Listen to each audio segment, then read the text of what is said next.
materia práctica hay todos los temas que van a estar planteados, y la fecha de los exámenes no se cambia. ¿Ya? ¿O hay algún problema en cambiar?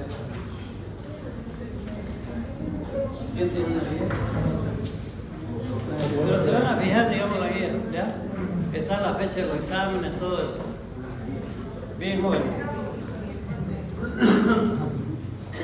Bien. Ustedes saben que todo tema tiene su objetivo, si ustedes quieren su competencia. En este caso, al avanzar el tema de modificación del embarazo, el objetivo va a ser identificar todas las modificaciones anatómicas y fisiológicas que se producen en el embarazo y diferenciar de las desviaciones patológicas. ¿Ya? O sea que es importante que ustedes sepan qué modificaciones se producen en el embarazo. Por ejemplo, si llega una paciente ligeramente pálida, viene hiperventilando, con pseudodisnea, trae un hemograma que indica una hemoglobina de 10.5, los leucocitos de 17.000. ¿Qué le dices o qué le informa a la paciente si llega así con esos consultorios? A ver, piensen, joven. Le dije ligera anemia, pseudodisnea, está hiperventilando, ¿no? Entonces, y el examen dice hemoglobina de 10.5 y los leucocitos de 17.000. ¿Qué piensan?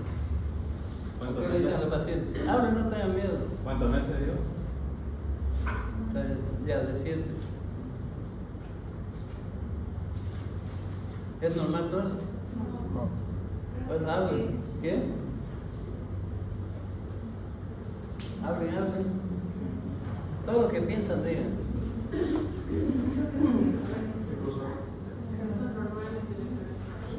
¿Nada? ¿No le dice nada 17.000 de blanco? Bien, de todas maneras, jóvenes, le dije que presenta ligera palidez, ¿no es cierto? Ya le da una pauta de que sea una anemia. La hemoglobina de 10.5 igual, una anemia. Y normalmente en una paciente embarazada hay un aumento del volumen sanguíneo total.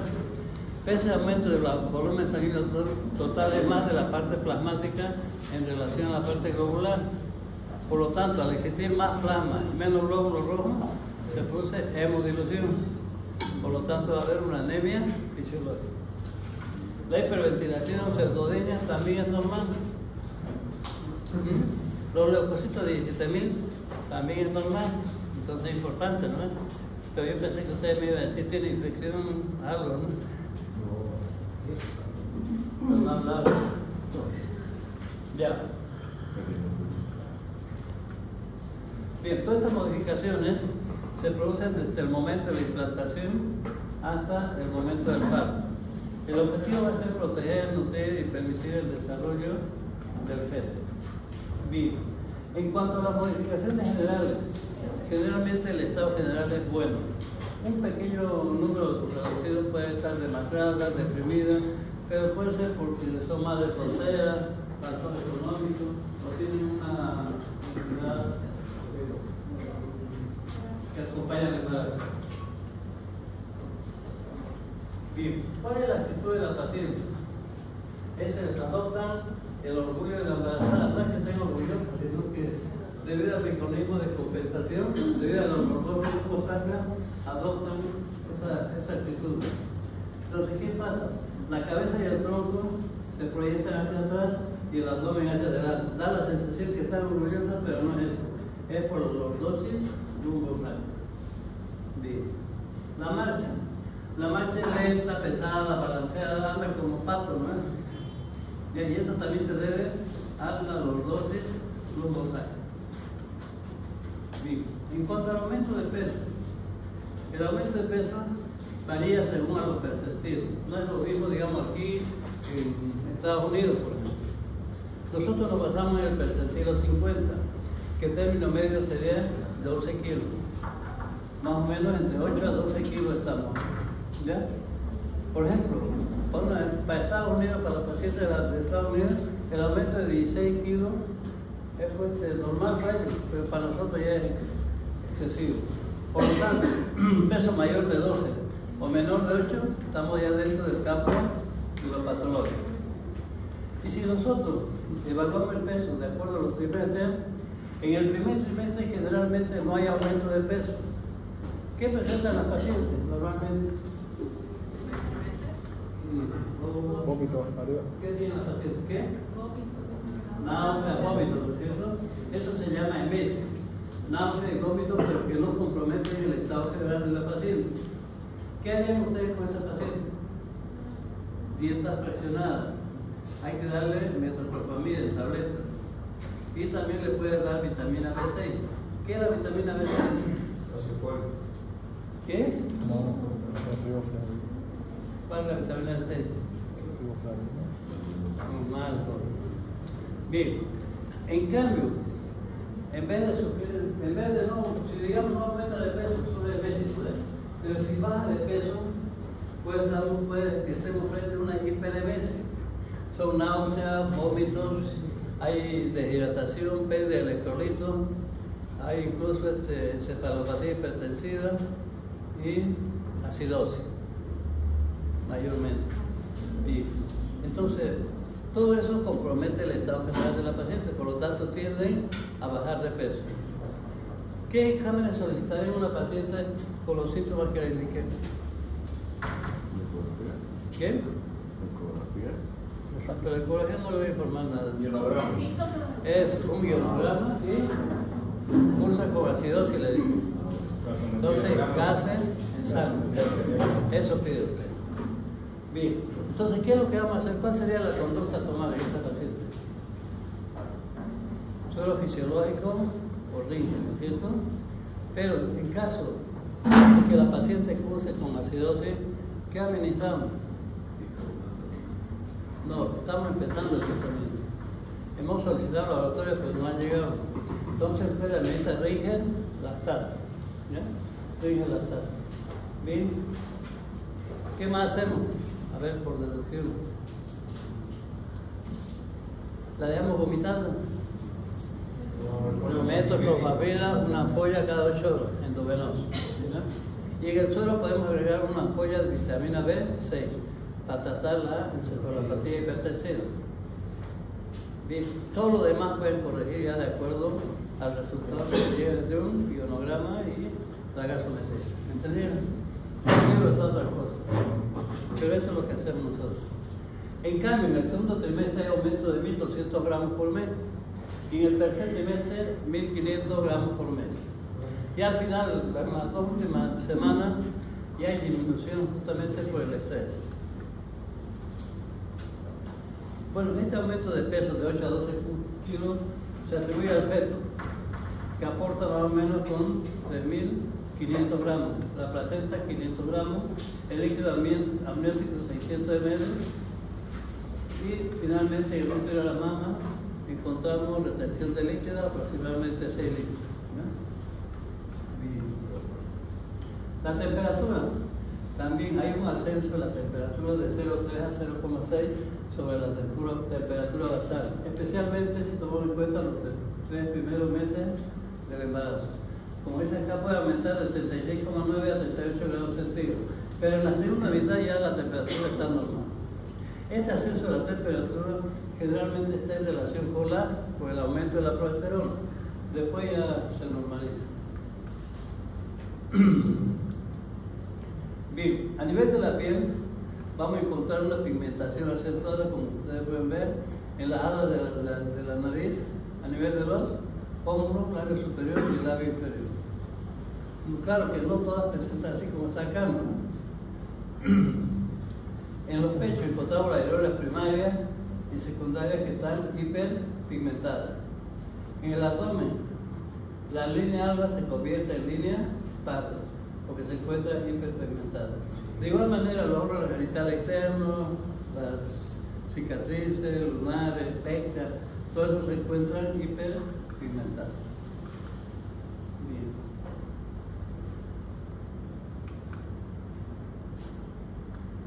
Bien, ¿qué sería eso?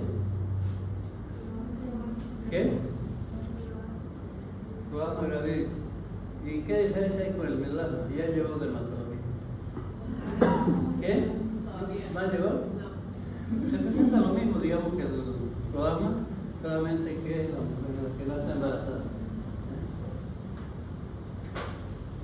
Bien.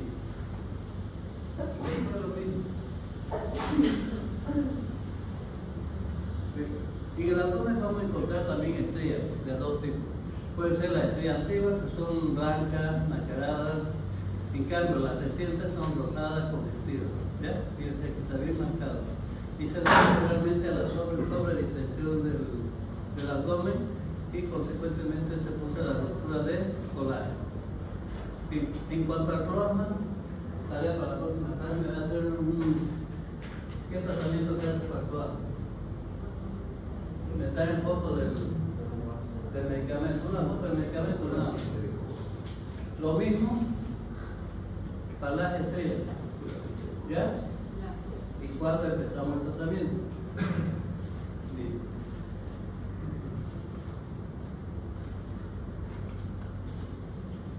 Y también encontramos hiperhidrosis, hipersecreción de la glándula sebácea, hipertricosis, termografismo y hay presencia de edema malular. Por otra parte, también encontramos que existe una acumulación de grasa y a nivel de los músculos hay una hipertrofia y hay una hiperplasia. ¿Ya?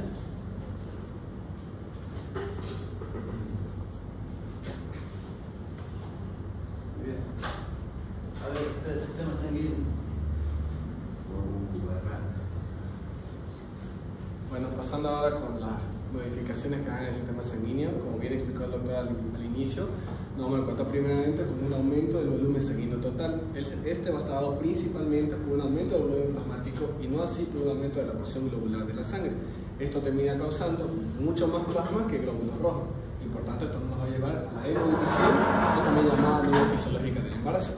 Pero de igual forma, en todos los cambios que vamos a encontrar que los glóbulos rojos se van a ver disminuidos aproximadamente hasta unos 700.000 glóbulos rojos de valor previo al embarazo.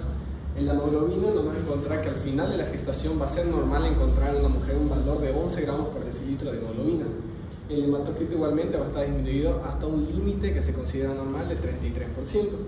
Y como dijo el doctor, los glóbulos blancos se van a aumentar, es normal al final de la gestación, hasta unos 16.000 glóbulos blancos, con un promedio entre 11.000 a 16.000 que nos podemos encontrar, no significando ningún tipo de infección. Y los cuales glóbulos blancos, los que más están aumentados son los que vienen siendo los neutrófilos polimorfonucleares.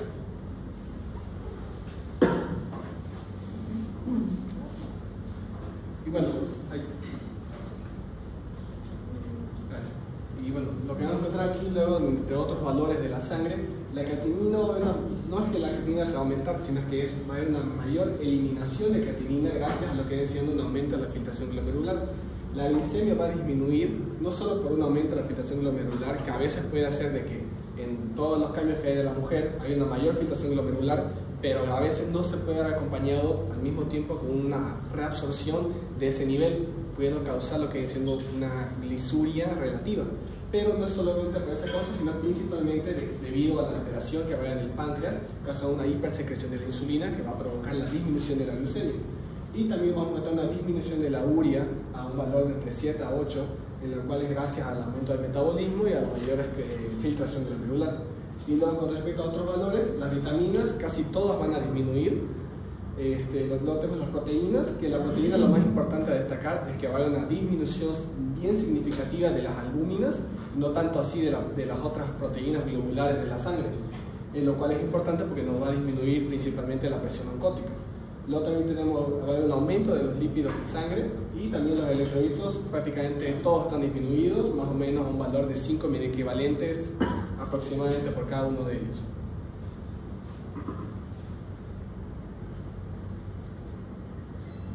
Y bueno, luego con los cambios que hay en el aparato cardiovascular, tenemos primeramente de que va a haber un aumento del gasto cardíaco. Esto va a estar dado gracias a un aumento de la frecuencia cardíaca entre 15 a 20 latidos por minuto y un aumento del volumen sistólico. Esto va a provocar de que el gasto cardíaco pase de 4.5 litros por minuto a 6 litros por minuto, el cual inicia más o menos en la 10ª semana y se mantiene de esta forma hasta el final de la gestación. Todo este aumento del gasto cardíaco va a provocar de que vamos a tener un mayor aporte de oxígeno para intentar suplir la demanda de oxígeno que nos está pidiendo el embarazo. Pero es tanto el aumento de la oferta que estamos dando que va a causar de que sea demasiado lo que le estamos dando para lo que realmente necesita. Esto hace de que la sangre venosa, el retorno venoso, tenga una mayor concentración de oxígeno. Y por tanto va a haber una disminución de la diferencia de la concentración de oxígeno entre la sangre arterial y la sangre venosa. Todo esto igualmente se viene relacionado junto con el aumento del líquido, del volumen sanguíneo total, con un aumento de la presión arterial, en el cual tenemos que durante la primera mitad de la gestación vamos a encontrar una caída de entre 5 a 10 milímetros de mercurio, tanto de la sistólica como de la diastólica, que luego esto va a aumentar y al final de la gestación ya se va a encontrar en forma totalmente normal. Por último, tenemos de que la presión venosa se va a encontrar aumentada, la presión venosa de los miembros inferiores, esto dado por la compresión que va a sufrir distintos puntos del sistema venoso, principalmente las venas ilíacas y lo que viene siendo la vena cava inferior debido al crecimiento del útero, provocando en la mujer lo típico que viene siendo los edemas en los miembros inferiores, como también la aparición de varices y que puede llegar a lo que viene siendo también la formación de hemorroides. Y por último tenemos que la resistencia periférica igualmente se va a ver disminuida en la mujer embarazada.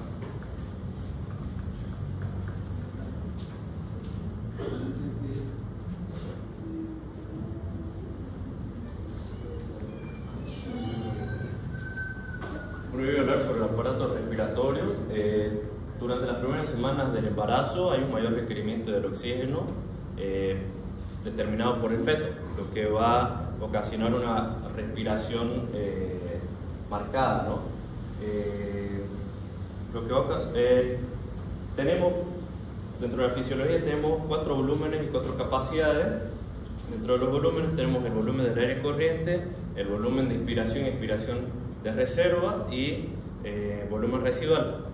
Dentro de las capacidades hay la capacidad pulmonar total, la capacidad vital, la capacidad de inspiración y la capacidad funcional residual. Dentro de la función principal de la respiración es la ventilación alveolar y más o menos a eso de las 20 semanas hay un aumento de volumen volumen respiratorio minuto, hay un aumento de eso, hay un volumen de volumen respiratorio, de inspiratorio, el expiratorio y el volumen residual, una disminución. Hay un aumento del consumo del oxígeno, lo que va a producir una hiperventilación, lo que va a ocasionar una pseudodisnea. La pseudodisnea prácticamente es que la embarazada, al estar sentada, tiene una dificultad respiratoria. A causa de la concentración del CO2 y se debe al aumento de la progesterona.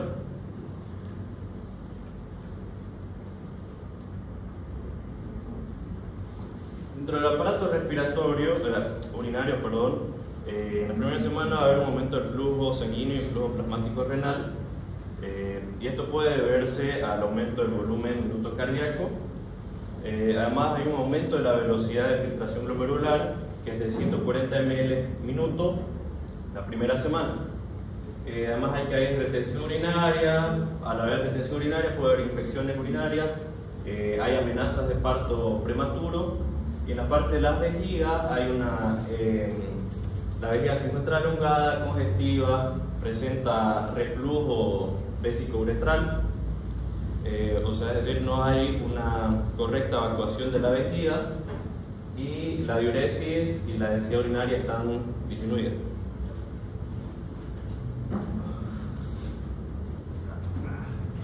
Y ustedes vayan pensando que van a preguntar, ¿no? Bueno, yo les voy a hablar sobre el aparato digestivo. Uno de los cambios importantes que vemos en primer lugar sobre el aparato digestivo es que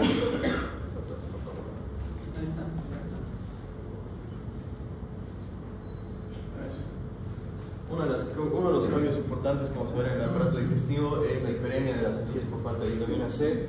Recordando que la vitamina C tiene que ver mucho con el colágeno, esto hace que pueda dar a sangrar en las encías, lo que es un factor común. Caries detalladas por alteraciones en el metabolismo del calcio, náuseas, vómitos, que están también relacionadas con el sistema nervioso, que lo vamos a ver enseguida. El esfínter esofágico se acorta porque desciende, que nos provoca una distensión. También obviamente va a haber distensión abdominal, desplazamiento de los intestinos por el crecimiento del útero, va a haber atonía gástrica, dilatación del cardias y el píloro y espasmos por lo que es la hipercloridia. También va a haber constipación y hay mucho riesgo de hemorroides, que suelen ser bastante comunes.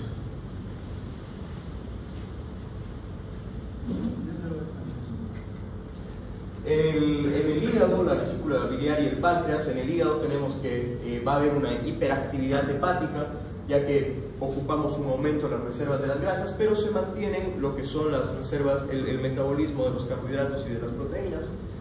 La vesícula biliar va a presentar atonía y distensión que predisponen espasmos y litiasis biliar, y con respecto al páncreas va a haber una ligera hipersecreción de lo que es insulina. En el sistema nervioso, nuestro sistema nervioso central va a sufrir algunos cambios que nos va a dar insomnio, a situaciones en el sueño. Lo más característico son las cefaleas, los calambres, parestesis, vértigos y lipotimias. Esto debido a que el aumento del volumen sanguíneo de la circulación cerebral aumenta, lo que nos produce básicamente por compresión, pues todos estos síntomas que vamos a ver ahí, más que todo las neuralgias y las cefaleas. Vamos a tener bradicardia, hipotensión, se presentan alteraciones que se manifiestan con trastornos vagotónicos, esto por las alteraciones o por respuesta a los estrógenos. La taquicardia, la hipertensión y trastornos simpatocotónicos, también por respuesta a las hormonas en el embarazo, y algunos cambios frecuentes en el humor, se podría decir así, es que pues hay bastante cambio hormonal, y lo que nos da una respuesta del sistema nervioso de, se podría decir, tristeza y alegría en tiempos muy acortados.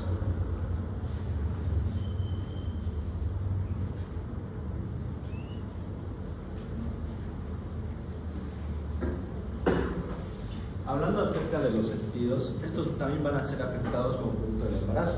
Primero tenemos la vista, que va a sufrir de hipersecreción lagrimal, una fatiga visual como consecuencia de lo que viene a ser trastornos de la refracción, y el fondo de ojo debería estar normal. Por lo tanto, si es que vemos alguna patología al examinar el fondo de ojo, no es normal. En cuanto a la audición, tenemos que puede haber una disminución de la agudeza auditiva, y el olfato, que es uno de los que más podemos notar que es afectado, va a sufrir una hipersensibilidad de rechazo. ¿Esto qué quiere decir? Que los olores que son desagradables, son muy fuertes, ahora son más fuertes todavía, y por lo tanto la mujer no los va a tolerar, los va a rechazar. En cuanto al gusto, va a sufrir algo parecido también, que va a ser la alteración de sabores. Comidas que antes les gustaba, ahora ya no tanto, puede ser porque los sabores sean mucho más fuertes, directamente ya no es de su agrado. Y por ese motivo también va a haber perturbaciones en el gusto y la alimentación, es lo que viene con los caprichos o antojos que viene durante el embarazo.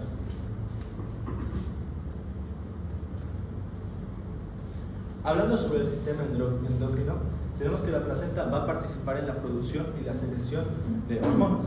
La primera que tenemos que hacer es la HPL, que viene a ser la hormona lactógeno-placentaria, la cual va a estar liberada por los incitotrofoblastos a las 28-40 horas de la implantación. Esta hormona tiene la función de regular la distribución del sustrato para el feto. ¿Esto qué quiere decir? Que, por ejemplo, va a tener un efecto sobre la utilización de la glucosa por la madre. Va a disminuir, que va a hacer que la madre consuma menos glucosa, de tal forma que el feto tenga una mayor fuente de esto. Y también va a afectar lo que viene a ser el uso de los ácidos grasos, que va a facilitar su traspaso de la madre a lo que viene a ser el feto para poder utilizarlas como una fuente de energía.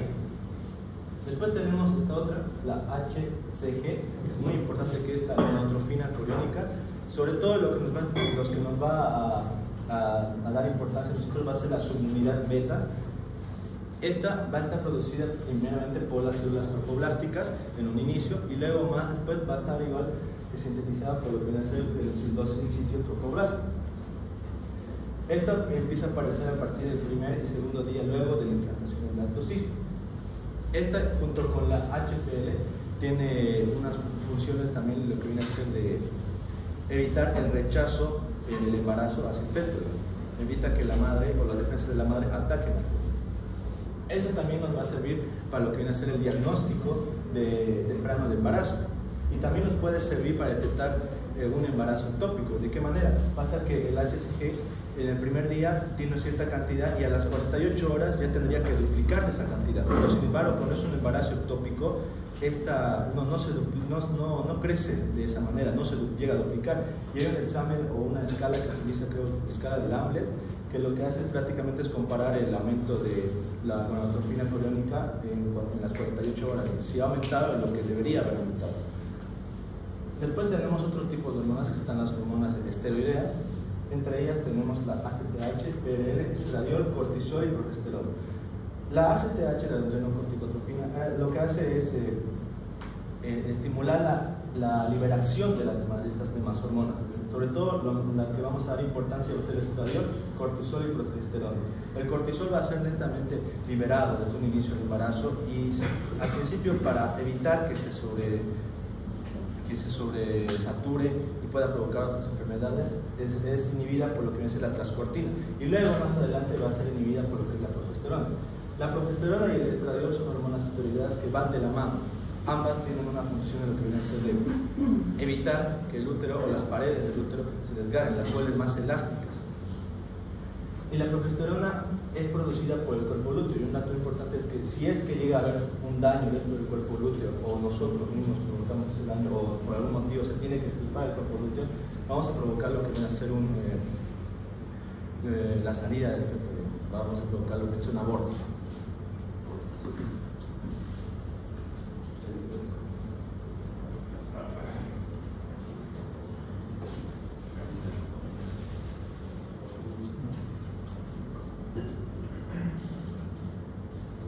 Dentro de las modificaciones locales, uno de los fenómenos más importantes ocurre en la mama, donde encontramos las 3 H, que es la hipertrofia, hiperplasia, hiperemia. Esto se da por el aumento del tejido adiposo y porque hay un aumento en la circulación también, por eso se ven más turgentes. Aumenta de tamaño, se vuelven turgentes y secretantes, que desde el momento del embarazo ya se puede empezar a secretar ese calostro hasta el segundo o tercer día del puerperio, que se diferencia de la leche por su densidad, su color, que es un poco más amarillento, grisáceo, y también por su contenido, que tiene vitamina A, vitamina D, vitamina C. Después acá, a la inspección de la mama, que es lo que más nos vamos a dar cuenta, encontramos la areola primaria y secundaria.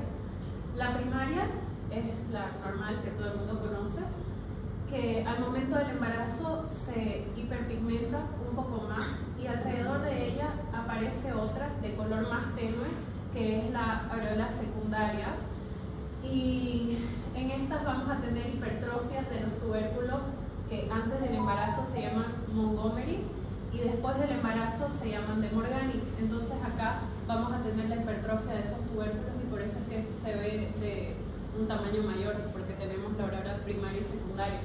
Después vamos a percibir la aparición de una red venosa superficial, que es la red venosa de Hallen.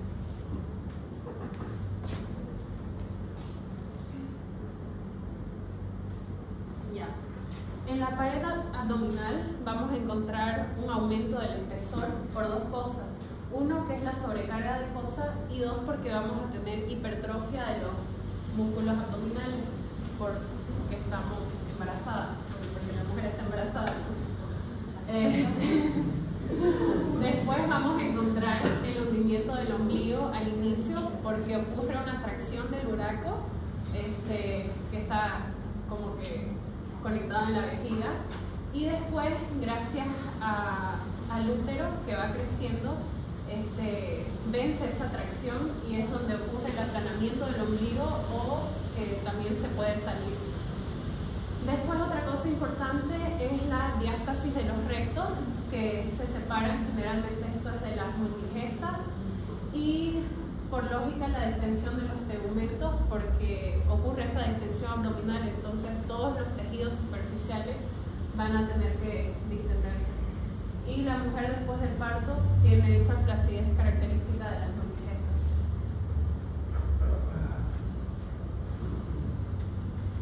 Después en los ovarios también ocurre esta hipertrofia por la congestión y el edema que hay, porque también hay un aumento en la circulación. Y algo importante es que hay reacciones deciduales. En el útero crece esa capa decidual que se llama decidua, que también puede aparecer en otros lados, tanto como en el ovario, como en el peritoneo, en el fondo de saco de Douglas, y al momento del parto todo esto desaparece, o sea, es normal.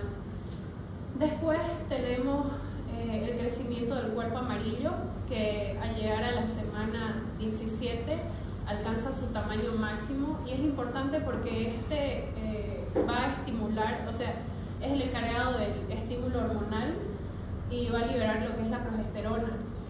Alcanza su tamaño máximo y después el estímulo hormonal se pasa a la placenta, entonces va a desaparecer el cuerpo amarillo gravídico y va a aparecer el cuerpo albicans. Otra cosa que me olvidaba decir es que la hiperpigmentación de la areola ocurre porque hay mucha liberación de estrógeno y gracias a eso estimula lo que es la melanogénesis. Después, esto que la ovulación y la actividad folicular está anulada en el momento del embarazo. Y bueno, las trompas, como todos, también hay esa hipertrofia tubárica y esa hiperlaxitud, o sea, se vuelven más flexibles, por así decirlo, y es porque aumenta su irrigación. Y a medida que va creciendo el útero, las trompas van cambiando cambian de dirección, se vuelven más oblicuas y perpendiculares. Y bueno, en los ligamentos también hay la hipertrofia, como en todo.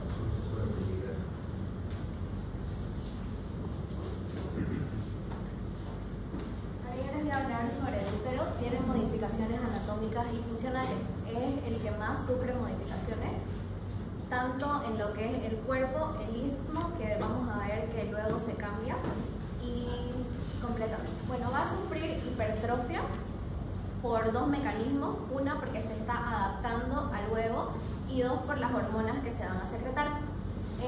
Cambia de forma, primero es piriforme en las mujeres no embarazadas y luego va siendo de una forma irregular debido a que el huevo se implanta cerca de una trompa, entonces lo va deformando, lo que se conoce como el ovario, como el útero de Piscaset, que esto se detecta en la palpación bimanual, pero desaparece a las 16 semanas y nos va a dar un útero más esférico u ovoide.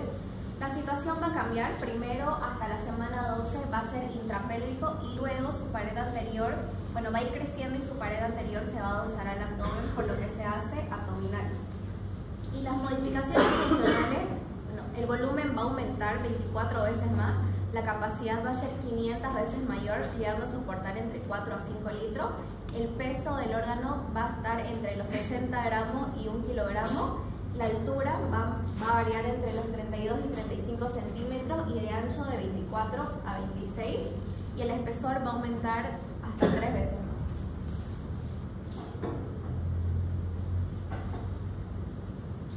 Ahora, en el cuerpo, el útero va a ser más elástico, pero tiene un punto en el que no se va a romper. Es retráctil, esto es casi una propiedad que tiene el útero de las mujeres embarazadas, que vuelve a su forma primitiva después del parto. La sensibilidad del útero no es mucha, es más irritable. Mientras más avanzado está el embarazo, más se va a irritar y también puede deberse a químicos o a factores físicos como por ejemplo los tactos, los golpes, los viajes. Y acá vamos a hablar del istmo, que es la parte que está entre lo que es el cuello y el cuerpo del útero, que en las 14-16 semanas se va a modificar y se va a llamar segmento inferior, que es aquí donde se corta y se hace la cesárea. Este istmo luego se va a adelgazar y se va a dilatar y bueno, desaparece.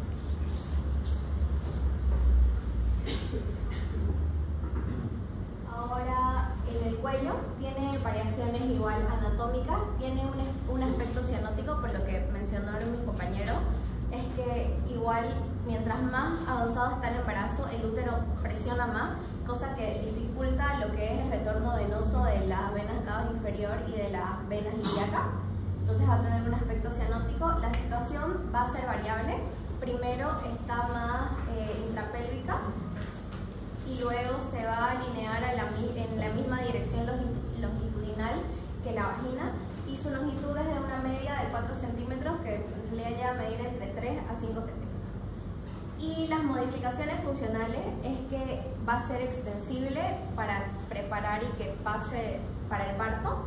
Es muy sensible, es irritable y esta irritabilidad se manifiesta como contracciones.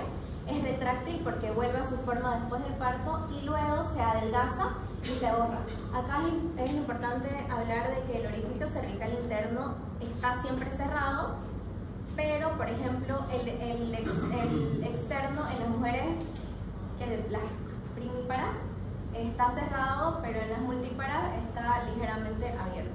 Y acá en el cuello del útero se forma lo que es el moco cervical, que es debido a una hipersecreción de las glándulas cervicales y por las células caliciformes. Este moco lo que hace es impedir la vía ascendente de los gérmenes y es una barrera de protección que se elimina cuando empieza el trabajo de parto. Luego está la vagina, que va a tener modificaciones anatómicas tanto en anchura como en longitud. Se va a ampliar, va a tener más estría y bueno, se va a dilatar más para que pase el bebé, y las modificaciones funcionales pueden ser químico-biológicas y bacteriológicas. En las químico-biológicas va a aumentar la secreción vaginal y esta secreción va a ser blanquecina y grumosa, y también va a haber un descenso del pH que va a estar entre 4 y 3.8, y esto se debe a la producción de ácido láctico. Y en las bacteriológicas va a depender mucho del segmento. Por ejemplo, en el tercio inferior, porque es más externo y porque está más cerca del ano, pueden haber gérmenes saprofíticos como por ejemplo bacilos, estreptococos, estafilococos, pero que estos también se pueden volver patógenos en algún punto. Y en los 2 tercios superiores están los bacilos de Ehrlich. Y en la vulva, bueno, en los labios mayores y menores hay una hipertrofia, que es porque, y reblandecimiento, que es porque se está preparando para el parto. Y también hay un tinte cianótico y las varices frecuentes, por lo que mencioné, por lo que el útero va a comprimir lo que es el retorno venoso, la vena cava inferior y la vena ilíaca, entonces puede tener un aspecto cianótico. Y en el perineo va a haber una hiperpigmentación por las hormonas, hay una hiperplasia y está en la relajación de los músculos pelvianos, sobre todo el elevador del ano, que igual se está preparando para el momento del parto.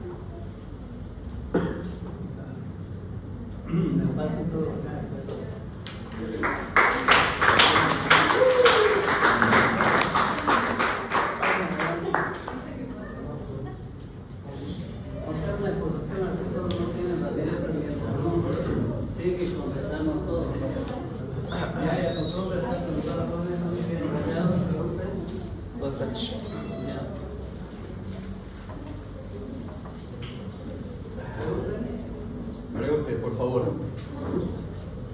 ¿Qué ha hecho una pregunta? Por el retorno, porque por el aumento de la presión venosa no va a permitir que, bueno, va a presionar lo que son la vena ilíaca inferior y también la vena cava inferior, perdón, y las venas ilíacas. Entonces puede sufrir de hemorroides, igual de los edemas, y se puede volver cianótico. Mira, porque es importante tener en cuenta qué pasa a nivel turbulente, qué pasa. Pierde el cuerpo. Sí, a nivel turbulente. ¿Qué te presenta? Hay ensanchamiento, una de las dilataciones. Descenso de los uretres. ¿Cómo? Hay descenso de los uretres. Hay acodaduras a nivel de la uretra, eso es importante, porque las pacientes generalmente hacen infecciones urinarias, ¿no? Entonces, al formarse esas acodaduras va a haber acumulación de orinas, y el hecho de acumular su orina va a producir infecciones. Si está menos de las 22 semanas va a producir amenaza de aborto. Si está entre las 22 y 27 semanas va a producir amenaza de parto inmaduro. Si está de las 28 a las 26, una amenaza de parto prematuro. O sea que es importante tomar en cuenta. ¿Ya? ¿Pregunta? ¿Alguna otra pregunta? Pregunta, joven. Creo que quedó todo claro. Si una paciente llega a la consulta y dice, doctor, yo tengo calambre, ¿qué le da? ¿Cómo surtirle ese problema?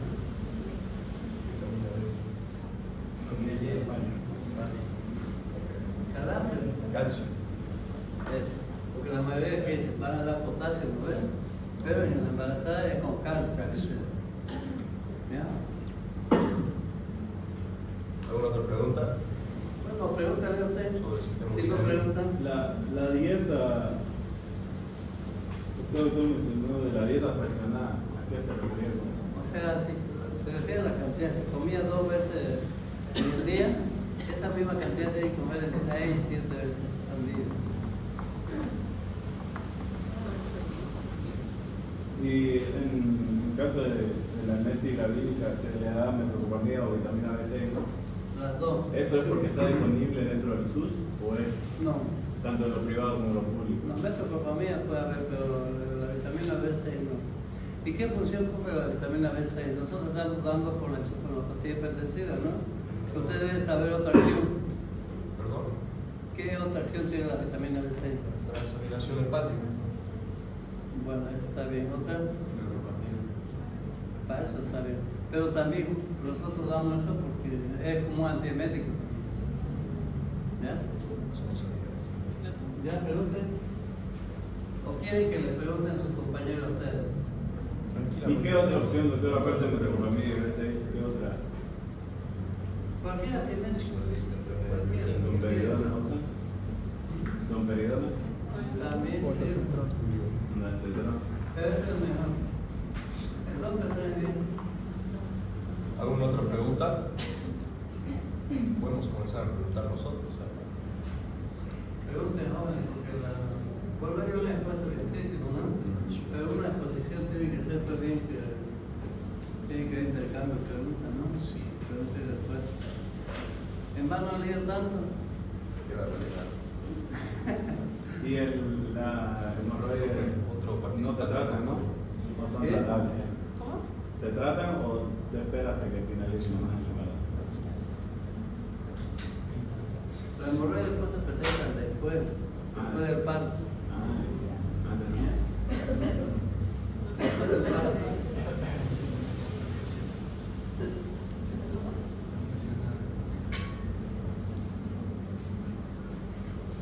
¿Alguna otra pregunta del sistema urinario? Este hermano. ¿Por qué disminuye la diuresis? Dice que Manny aumentaba, pero dijo que disminuía. ¿Qué? Porque hay una compresión de las venas, o sea, hay una compresión por parte del crecimiento del útero, entonces hay una dificultad a que baje la orina por urete. Sí, se debe a la sensación, ¿verdad? Del árbol urinario y de la... ¿Qué es eso? ¿Hay alguna pregunta más? Bien, para las próximas exposiciones jóvenes, lo lindo, digamos, es intercambiar, ¿no? Tiene que estudiar. Y ve que así me trataba mejor para que quede ahí muy bien. 16 horas. Felicitaciones, jóvenes, muy bien.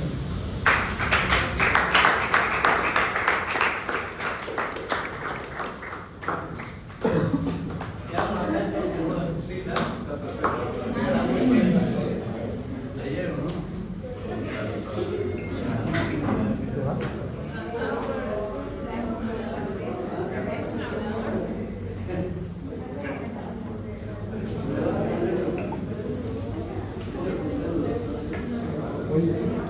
¿Cuál era el nombre? ¿El nombre?